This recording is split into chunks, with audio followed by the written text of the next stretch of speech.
This is Beyond the Big Screen podcast with your host, Steve Guerra. Welcome back to Beyond the Big Screen podcast. Today, we are going back to 1607, when a group of English settlers established the first successful English colony outside of Europe. After a failed attempt at colonization in North America a few years earlier, the English founded a new enterprise in the Tidewater region of Virginia at a place they named Jamestown. The English didn't land in an unpopulated land, though. The area was settled and had a complicated political situation among the native people. This is the story of Jamestown. We will be using the 2005 movie A New World, starring the great Colin Farrell as John Smith, as the jumping-off point for this rich and fundamental story of American history. I am very happy to be joined by Sarah Tanksalvala, I hope I got that correct, You did. Of the incredibly enjoyable American History podcasts. Sarah, thank you so much for joining me today. Oh, no, thanks for having me. It's really exciting to be here. Well, tell me a little bit why you decided to start an American History podcast. It actually, oddly enough, sort of got inspired by a story relating to an archaeological discovery at Jamestown, because a couple of years ago they'd found 4 bodies at Jamestown, and one of them, well, we'll get into that a little bit more later, but there were a lot of articles sort of coming in and discussing various theories about what certain things meant, and it just sort of, in my head, it just sort of spiraled into this, well, I'd really like to just do a podcast on American history and just springboard it at Jamestown and go through the 20th century and really take this sort of perspective of American history, especially in the colonial era, as like what was going on in England that's influencing what's happening in the colonies. And so it just sort of festered in my head for about a year. And then I just decided, I'm just going to do it and see what happens. Is your plan to go all the way to the present day, or do you think you want to focus in more on this early foundational portion of American history? I don't think that I'll go through the present day. I don't know exactly when. My current idea is I think it'd almost be a sort of a poetic end to the podcast to end it with the closing of the frontier.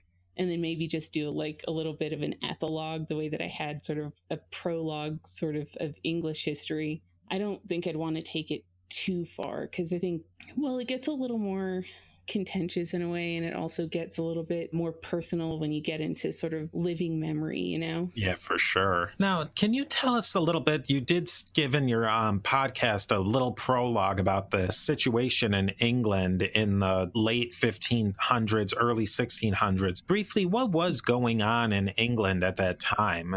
Sure. I don't think that it would be an exaggeration to say that England in the early 17th century was sort of a society that was dangerously close to tearing itself apart for centuries, but certainly through the Tudor era, they had dealt with some really massive societal changes that affected, the political, the social, the economic structure of the country on a very fundamental level. And people were still having to figure out what to do with that, or if there was anything that they could do with that. In the course of 4 years, almost a third of the land in the entire country had changed hands in just the dissolution of the monasteries. And that doesn't even include, other stuff that might have been going on. People had always worked this land, but suddenly it was in the hands of these new landowners. And England also started to move toward sheep farming from crop cultivation. And then there were these enclosures. And so people were being pushed off the land. And this was an ongoing thing throughout a lot of English history, but it really happened a lot in the 16th century, in the time of the Tudors. And then you obviously have the Reformation that's happening. And as a result of both of those things, you have some people, pushing back against that, and some people wanting to push forward, and you have an emergent middle class that's starting to take a lot of the positions in the country that may have traditionally been reserved for the nobility. And in a way, that's really interesting and sort of cool, but in a way, you're dealing with a lot of exploitative people who are coming in and taking real advantage of people. And so you have some parts of the country that are getting very, very wealthy, some parts of the country which are stagnating, and some parts of the country that are getting very, very poor. And within a generation, the country would be embroiled in a civil war. And people 20 years before had predicted the Civil War coming. It's just a very tense time in English history. I wondered, now England kind of got to the colonial game a little bit later than other European powers. I mean, you figure Spain is into a century, France well into a couple of decades. Did England have a model they were planning on following when they started overseas colonies? They really were doing it they were really figuring it out as they went along, because they did come to the game late. And coming to the game late sort of meant they didn't have the luxury of figuring everything out beforehand. By the time they got to Jamestown, they were sort of tenuously claiming that, maybe some of Raleigh's Roanoke settlers had survived, and that therefore, they technically still had the right, according to the laws of nations, they still had the right to go out and try and colonize North America. But if they didn't do that, then Spain was going to call them on it, and they were going to go and set up colonies there, and France was going to go and set up colonies there. By the time that this Jamestown venture gets started, England still doesn't really know what to do with colonization. The Raleigh model of just giving one person a patent to go and do their thing didn't work. And then they sort of toy with this idea of maybe like a public model and just having it completely done by the government. And that also was not a viable solution. And so they came up with this idea of a joint stock company where investors in England would provide the money. And then there'd be a London company that was sort of organizing everything. Actually, it was a split company for the colonization of America. There was the Virginia Company of London, which would deal with the southern part of continental North America. And then there was the Virginia Company of Plymouth, which would deal with the northern part. And then there was some overlap between the two, and they just figured, we'll figure out the final defining line in the future. And it sort of became it was sort of modeled on a trading company like the East India Company. That gave the king a little bit of leeway in terms of the foreign policy implications of the colony, and Spain really not liking to see England sort of encroach on its territory in the New World. And I mean, Spain in the 16th century had gone and killed 1,000-person settlement of Huguenots that had landed in Florida. So they were pretty serious when they said, don't encroach on our territory. But at the same time, it allowed them to raise the kind of money that was needed for colonization, because this was not a cheap endeavor. You had to hire ships to go across the Atlantic and multiple times and take lots and lots of supplies and lots of people. People aren't just going to give money to something like that. And so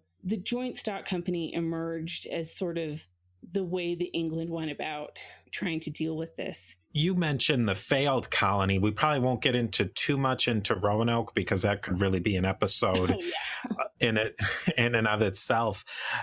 But was this second attempt at Jamestown much more prepared than Roanoke? It tried to incorporate some of the lessons of Roanoke. In terms of preparation, it was just differently prepared, I would say, because they didn't necessarily, the individuals going across the Atlantic, they had the benefit of the information that the Roanoke people had gotten. And the Roanoke colonists had really been essentially the only English people who had visited the Chesapeake region ever. And so they had some knowledge of the culture. They had some knowledge of maybe the commodities that they could be expecting. But they were also there to do something slightly different than Roanoke, because Roanoke, the fundamental idea behind Roanoke was, this is going to be a piracy base, and we're just going to get our money by stealing it from the Spanish. Whereas with Jamestown, it's like, okay, we think there might be some precious metals out there. We think there might be, a route to the South Sea. We think that there might be something really valuable out there. The Spanish are certainly striking it rich in America, so why not us? We'll just figure that out as we go along too, you know? I wonder, I don't know how much there is of the record of this, but for the English coming to the Tidewater of Virginia, I visited there quite a bit, visiting family. It is so hot. It's humid. I mean, you could pretty much say a lot of times of the year it's miserable. And that was in air conditioning. Were these people at all prepared for the physical environment? No, I mean, they sort of had some idea that it was going to be hot because it's at the same latitude as southern Spain. So they had some reasonable expectation that things were going to be hotter than they were used to. The extent of the heat and the humidity and the fact that they had landed on sort of swampy wasteland, and the mosquitoes and the bad water is not something that they had anticipated. And even worse was that the winter was also much, much colder than England. And so they expected, okay, you know, we're going to get to, it's going to be hot in the summer, but it's going to be really mild in the winter. But it wasn't. It was freezing in the winter, and it was not the kind of cold that they had ever experienced. And that was just a complete surprise to them in many ways. Yeah, they did get to that in the movie, and I was kind of surprised about that how cold it got for them. Yeah, we sort of think of, oh, Virginia by American standards is quite warm, but, England has the Gulf Stream, and even Scotland doesn't get as, cold in the same kind of way that even like the south of America does, or southern Scotland, I should say. Well, that's really interesting. Now, tying it back into the movie, from the movie, you get the feeling that these original settlers of Jamestown were just like a mix of religious zealots, thieves, knaves, rogues. I mean, they were piratey looking. What do we know about the original group of settlers? There was a huge variety, and it wasn't just that kind of settlers. In fact, those types of people were definitely a part of the colonization. One guy went there, he was fleeing a murder charge. And one thing that I found really interesting that they managed to put into the movie was that they had these really sort of unruly, sort of like children running around in the settlement. And that was actually... that was a repeated thing that the Virginia Company of London tried to sort of convince people, okay, there are people we want to get rid of in England, and there are people, and we need people in Virginia. So let's just have a win-win situation and take all those people that we want out of England and put them in America. One of the first attempts at that was what they called the unruly youths. And it was a group of a couple dozen kids that were on the streets of London causing problems, and they wanted them out. And so, people paid for them to go to England, to Virginia. And the colonists ended up just sending them back and saying, we can't deal with this right now. We've got all this other stuff going on, and you just want to come and dump all of these unwanted people on us? No, that is not okay. You actually did have a lot of people who didn't fit that mold in Virginia. I mean, George Percy was the youngest son of one of the highest ranking families in England that had been one of the highest ranking families in England for centuries. I mean, he's a descendant of Shakespeare characters, right? I mean, and you had John Martin, who's the son of the former Lord Mayor of London, and you have former soldiers and explorers. You have friends of William Shakespeare. You have spies sent by Robert Cecil. And then you just have people who were really, really down on their luck.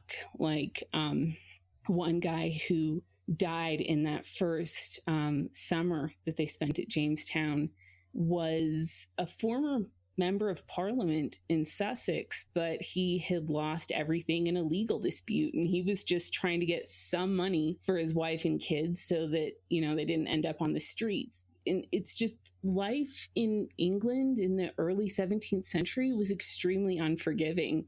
And going to Virginia, they knew that Virginia was not going to be easy, but at least there was some hope there of actually getting something out of it.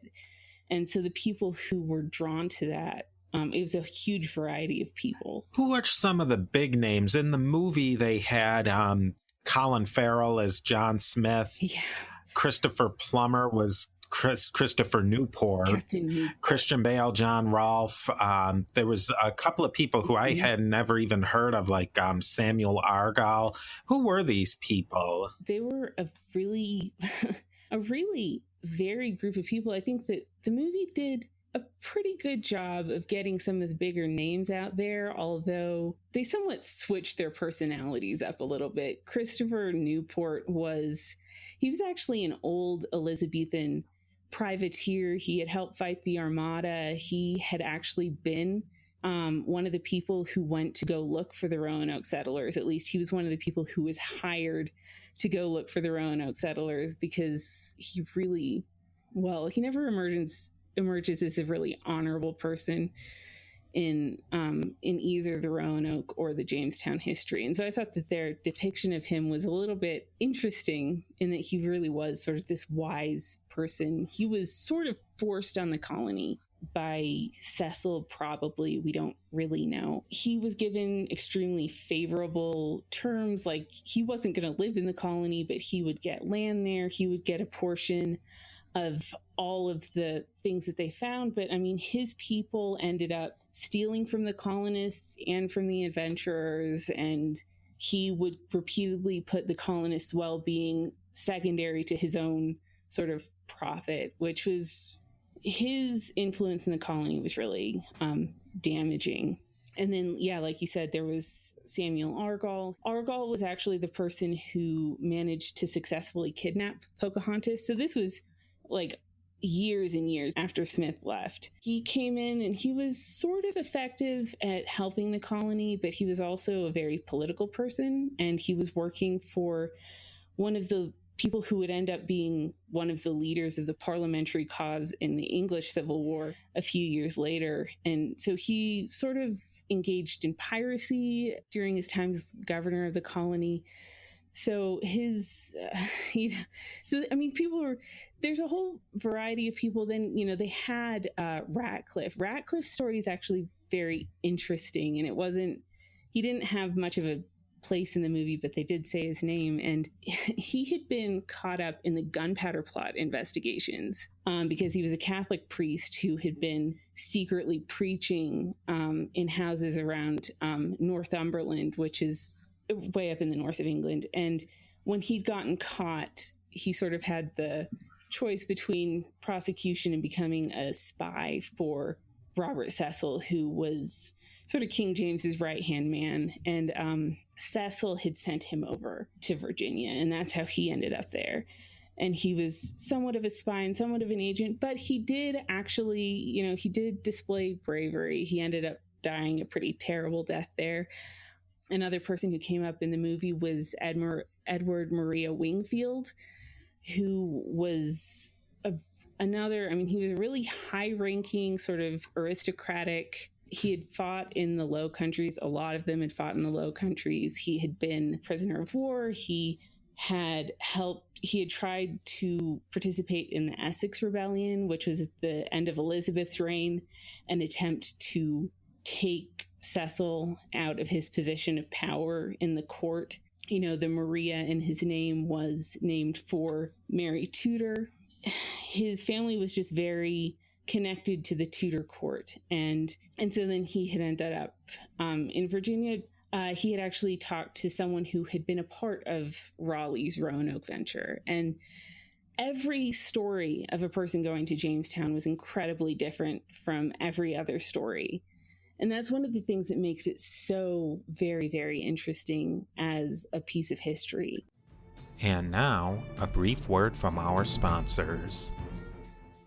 Now, so we have these characters. Maybe we could talk a little about how Rolfe and John Smith, because I feel like those are two people who kind of get mushed together, melded together. I know, they really do. It's funny. In the popular conception of these two. Oh, who were they? Their time in Jamestown didn't even overlap. John Smith was this really diehard, rugged adventurer. He was one of the reasons that he was really disliked in Jamestown he was a very competent person, but he was a bit of a braggart. He was very informal. He wasn't impressed by rank. He had some tendency to exaggerate his role in events. He had some tendency to be loud and obnoxious. And so that was really John Smith. And John Rolfe was also fairly adventure minded, but his story was completely different. He came to America. He was married with a pregnant wife, and they had crashed on Bermuda. His kid was the first English baby ever born on Bermuda, probably the first baby ever born on Bermuda. His wife and kid had both died there, though. They were part of the Sea Venture shipwreck. And then he was connected enough to exploration circles in London that he had been given this sample of tobacco seeds to try to grow in Virginia, because Virginia could grow tobacco. They knew that, but it was not a kind of tobacco that really appealed to the English palate. They said, Caribbean tobacco is an apple. Virginia tobacco is a crab apple. It was just much more harsh and unpleasant. He was the person who brought the tobacco that ended up sort of taking off in Virginia. And he did marry Pocahontas. This was almost 10 years after the first colonists landed. And John Smith was really only in Virginia for like a little over 2 years. And John Rolfe never really took a position of leadership in the colony. He was one of the respected citizens, which is why he was introduced to Pocahontas, to try and help her sort of learn about English culture and convert to Christianity. And I actually thought that Christian Bale's representation of John Rolfe was really good in the movies. Colin Farrell as John Smith was a little bit too sort of, the strong, silent type, which he definitely was not in real life. But in terms of the perception of John Rolfe as an individual, I actually thought that Christian Bale's representation pretty much nailed it. Let's bring Pocahontas, or later Rebecca Rolfe, into the story. What do we know about her?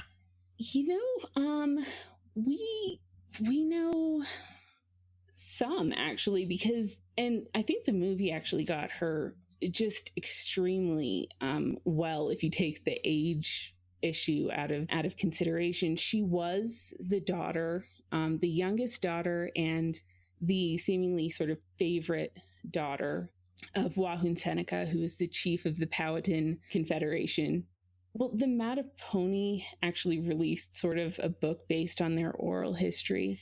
And so we know some from that. And that's what we know from that, is that she was sort of his youngest favorite daughter. She was the daughter of his favorite wife. And she was always very pretty and very clever and very purposeful in everything that she did. And she was just very intelligent. And the reverend who ended up being the person who guided her conversion, he didn't really think very highly of the Powhatan until he met her. And he was just like, she's just so disciplined and dignified. And so just wherever she went, she was very respected. And that even continued when she did go to England, because she did marry John Rolfe. She seems to have had a Powhatan husband and kid before she was kidnapped and before she married John Rolfe and had her son Thomas Rolfe. And then they went to England, and she really sort of helped raise the profile, the PR of the Virginia Company. And she did die when she was there. She seemed to have just gotten very suddenly sick. Her son was raised in England, but he moved to Virginia long after John Rolfe died, because John Rolfe died not too long after Pocahontas died. But then their kid moved back to Virginia, and he married a half Powhatan woman, and their children they had a bunch of kids, and their children married into a lot of the sort of leading families of Virginia. So a lot of the first families of Virginia were descended from her, and a lot of, the current descendants of the Powhatan tribes today claim descent from her other kid. And so the name Rebecca is it's really a reference to the biblical woman who was the mother of two peoples. So she actually sort of fulfilled that. What do we know about the situation of Pocahontas's people at that time? I thought the movie kind of portrayed them. They weren't serious characters in the movie. I thought they were a little bit of a archetype of Native Americans. And from your podcast, it seemed like they were, particularly her father, was in a very powerful position. And his position when the English settlers came to Jamestown was very dynamic and fluid at that time. What do we know about the Algonquins and their culture? Yeah, I would agree with that assessment of their representation in the movie. And I mean, a lot about their culture has been lost over the years, but we do have some sort of idea of how they lived and who they were. Her father was the head and had gradually, he was quite old when the English landed at Virginia, but he had gradually, over the course of his life, starting at around the time that Raleigh settlers arrived at Roanoke, he had gradually built up just sort of almost an empire of 37 different tribes, and they would pay tribute to him.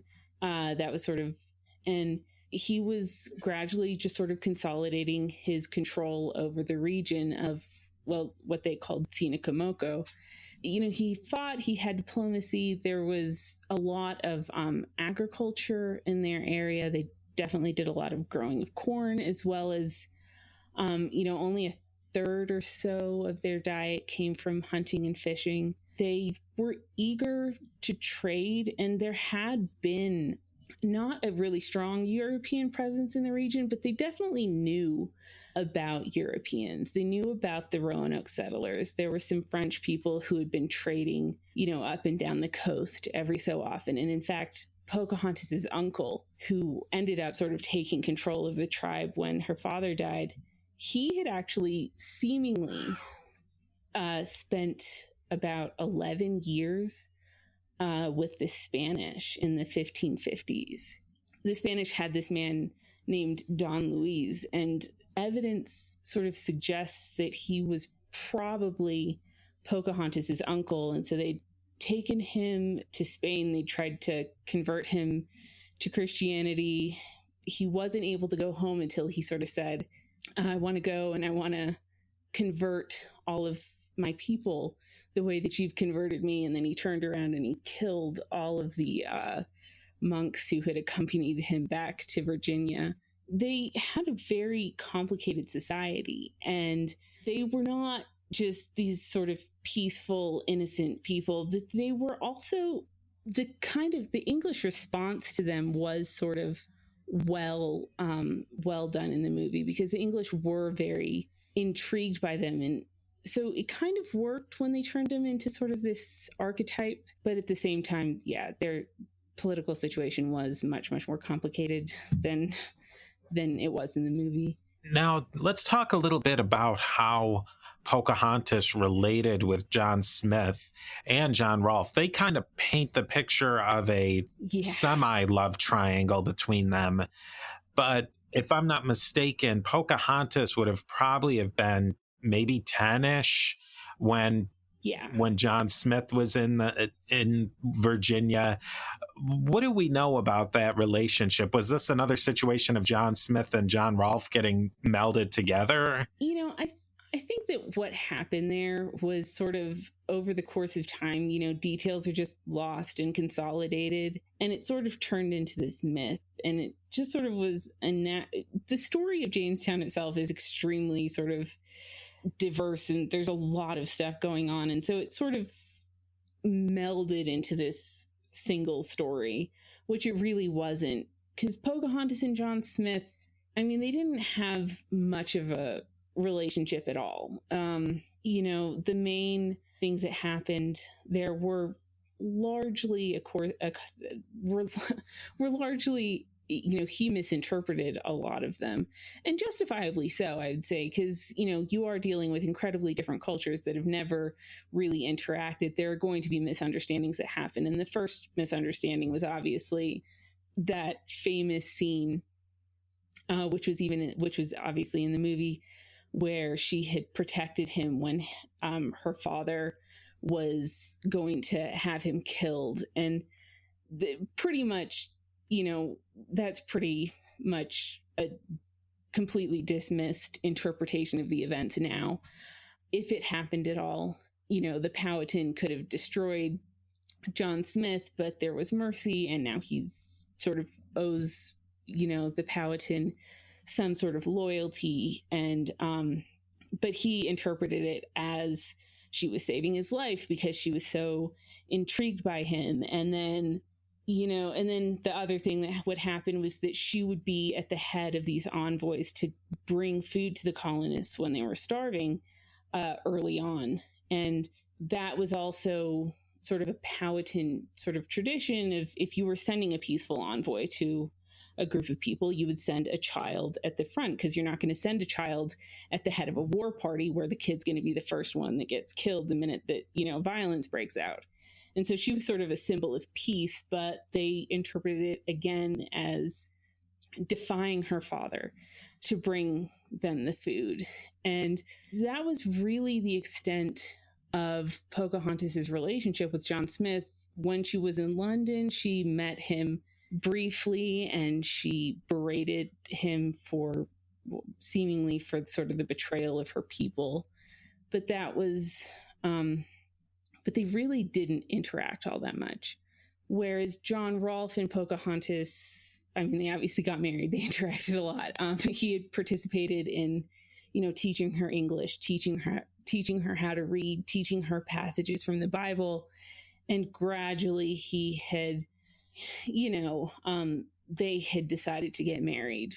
You can't know exactly what all happened back then, but he was a widow and she was, single or a widow, and they had gotten married. They had a kid. They moved to England briefly, and she died there. And so they weren't together for all that long, but they were definitely the ones that interacted a lot over the course of time. And John Smith and Pocahontas really didn't have much to do with each other. The thing was that she sort of came into the Jamestown story in a way that made it look like she and he had a lot, especially as memory fades, it made it look like she and he had some sort of a connection when they really didn't.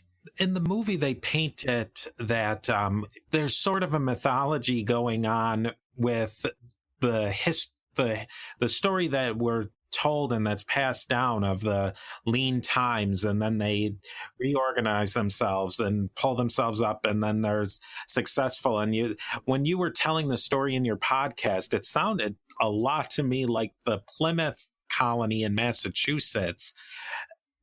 Are these stories, do they line up with the archaeological record and the record of what the people said was going on? Yes.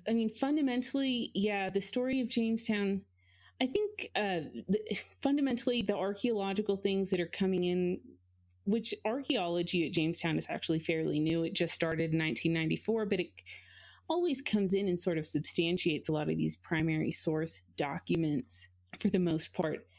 But I think that there was sort of a myth forming at Jamestown, and that's not so much, the lean times, which absolutely happened.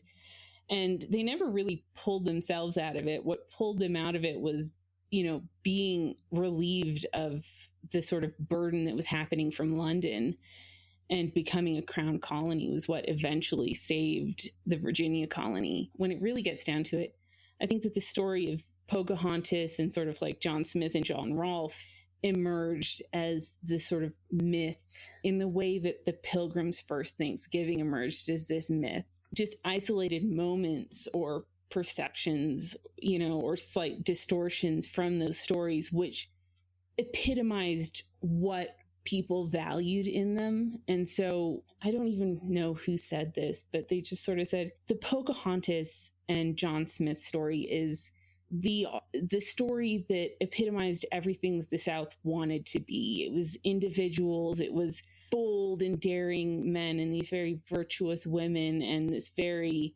rough environment really making it work by sheer force of will.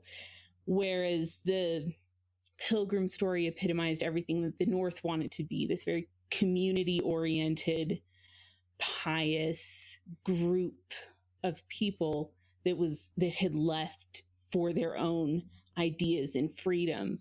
And so the myth definitely does enter into this.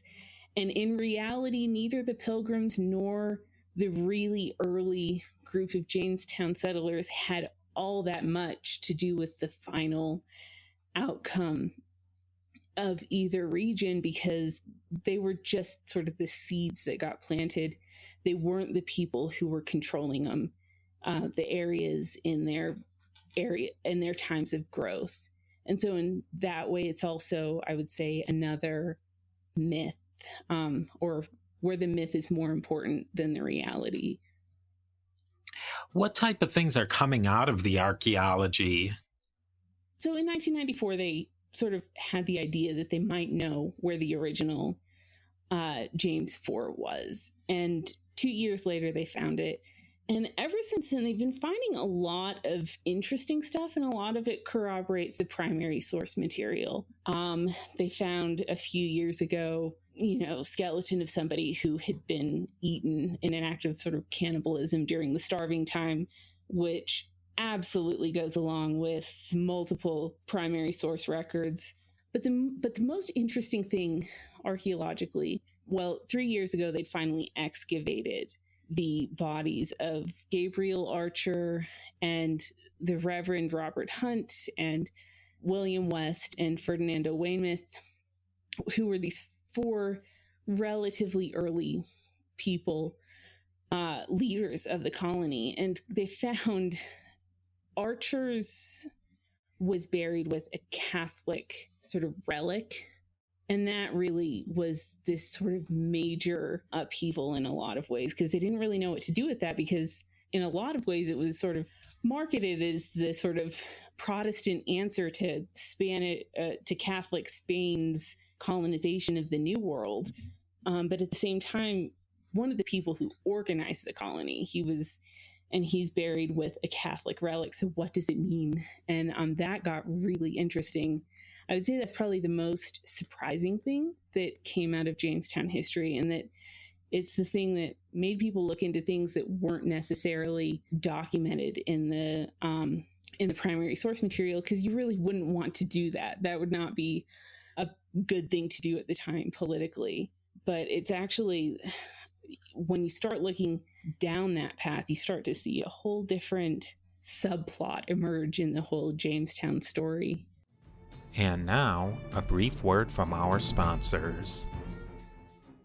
What was the rest of the story of Jamestown? What happened to it as the colony expanded? In the movie, they show some more wealthy people moving into the colony, and it starts to become a little bit more successful, and the town's a little bit more bustling. What happens to Jamestown as the years progress? Well, in 1609, John Smith had sent this sort of passage describing the wonders of Virginia to a friend of his who was part of a literary society in London. That friend had this passage published, and whereas Jamestown before that had been this very sort of secretive, small venture dominated by just a few people who were, fighting for power, but also sort of fighting to keep everybody from abandoning the venture. Suddenly, Virginia became this phenomenon, and people couldn't buy enough that was related to Virginia. Publishers were even, publishing completely unrelated books just if they could get Virginia into the title somehow. They knew that people would buy it.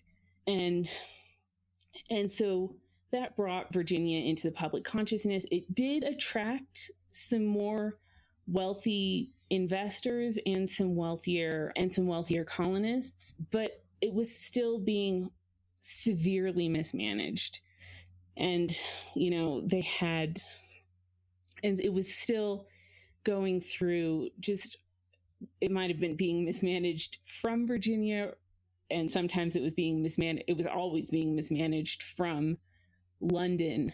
And, they gradually would build and then they'd have a setback, and then gradually build and they'd have a setback. But ultimately they started, tobacco started to take off. They started to be able to get things going somewhat.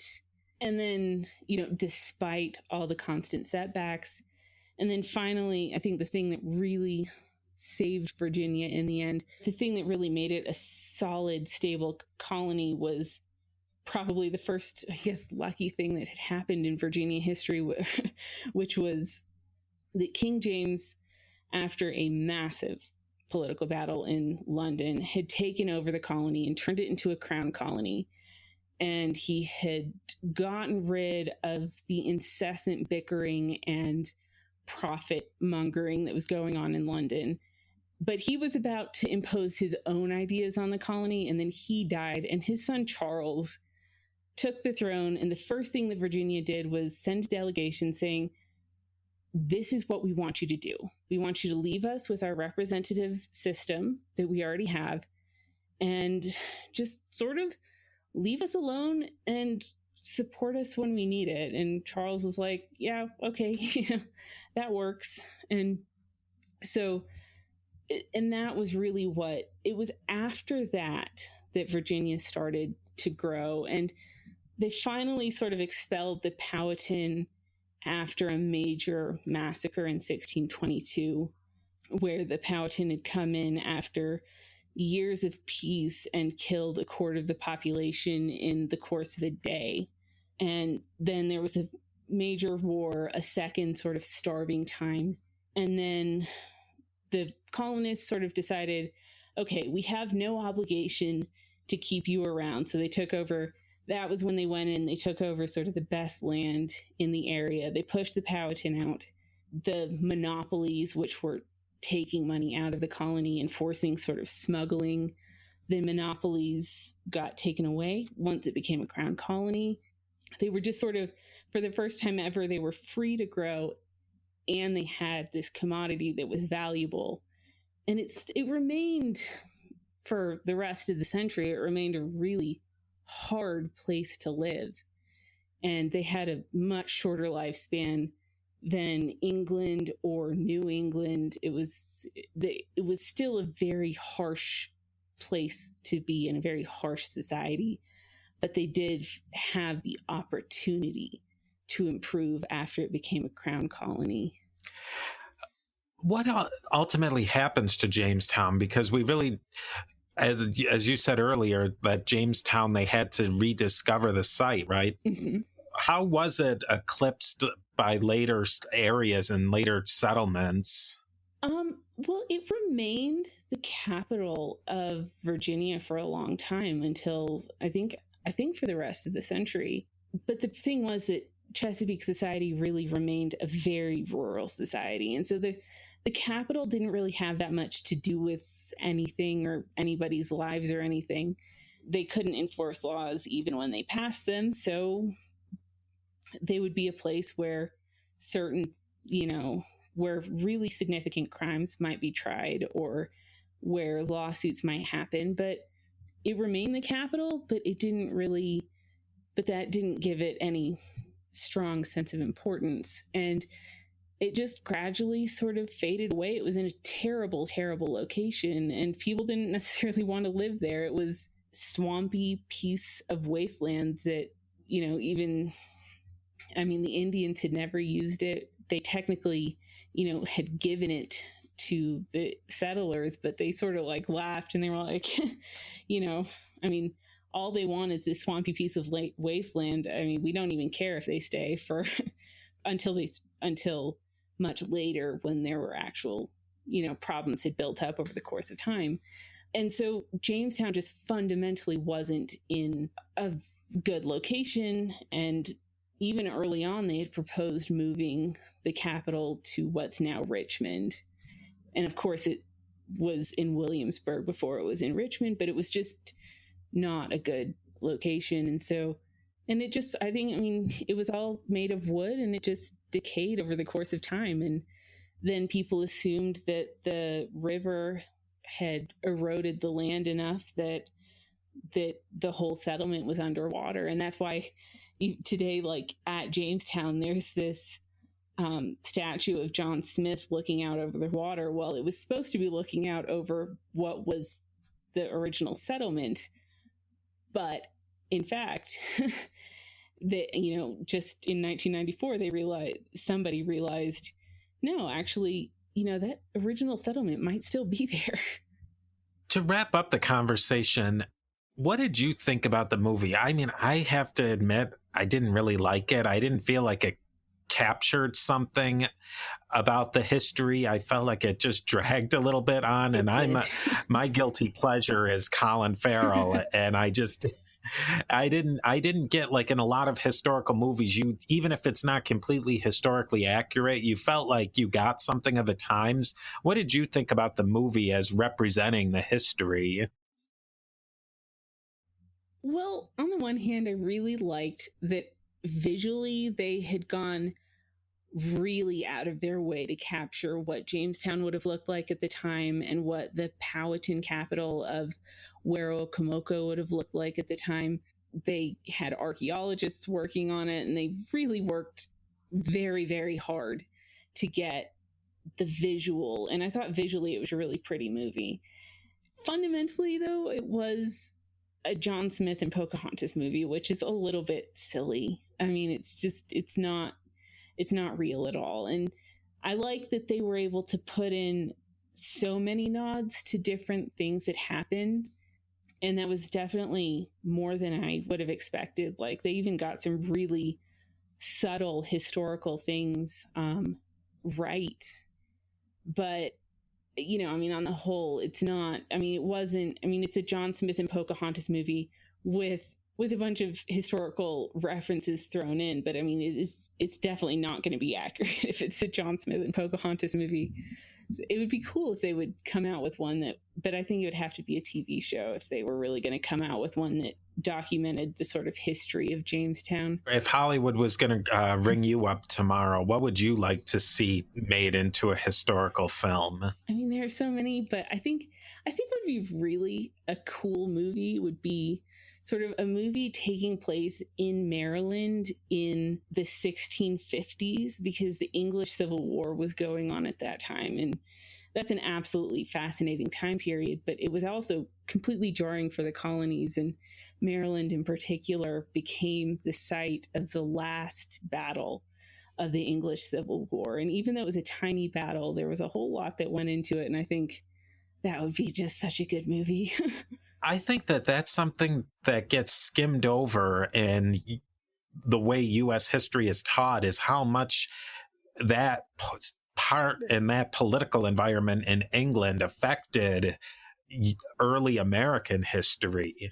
Oh, so much. So very, very much. Yeah. And I think it does get looked over. And it's just almost the most interesting part of American history to me. Is that something you plan on discussing more in your podcast? Oh, yeah, 100%. Yeah.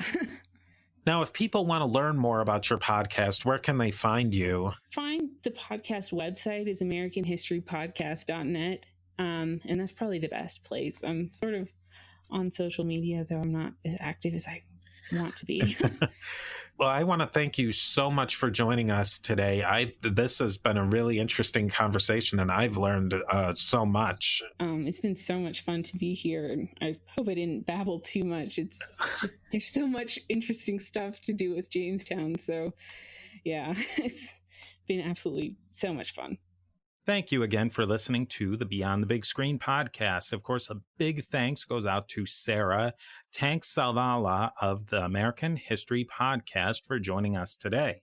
Links to learn more about Sarah and her really enjoyable and informative podcast can be found at her website, americanhistorypodcast.net, or in the show notes. A great way to support Beyond the Big Screen is to leave a rating and review on Apple Podcasts.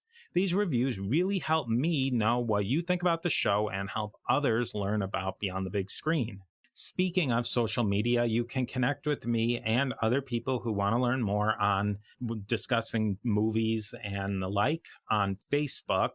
You can find the links to email me and all the links to the social media and how to subscribe and download at my website, a2zhistorypage.com. With that, I will see you next time beyond the big screen.